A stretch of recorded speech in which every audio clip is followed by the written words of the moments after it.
Kingalame ametoa maagizo hayo baada ya kukabidhi mikopo ya 10% kwa vikundi 32 zaidi ya shilingi milioni 211, huku akivitaka vikundi hivyo kuhakikisha vinajisajili kwenye mfumo wa taifa wa ununuzi wa umma kwa njia ya kielektroniki NeST ili kupata zabuni mbalimbali zinazotolewa na serikali ndani na nje ya wilaya hiyo.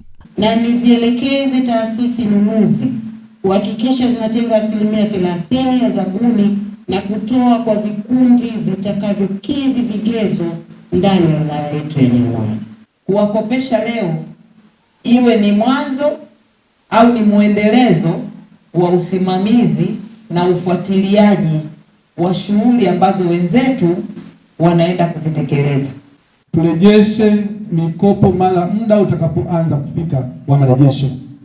Tusianze tena kutafutana huko. Mkurugenzi mtendaji wa halmashauri hiyo Hushnaton amevihimiza vikundi hivyo kuongeza ubunifu katika shughuli zao za kiuchumi ili kuvutia masoko mapya. Kwenye shughuli yoyote, ubunifu ni swala la msingi sana kwa nalo.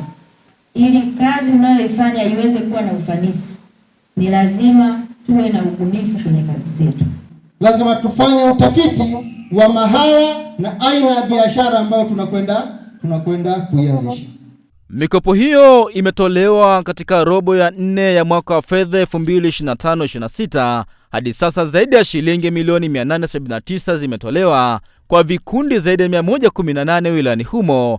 Baadhi ya wanufaika wa mikopo hiyo wanasema, lakini baada ya kuwa tumepata mkopo huu imetupa manufaa makubwa, maana hata mtaji wetu umeongezeka. Tunategemea kunufaika kwa kiwango kikubwa, ikiwa ni pamoja na kurejeshwa kwa wakati.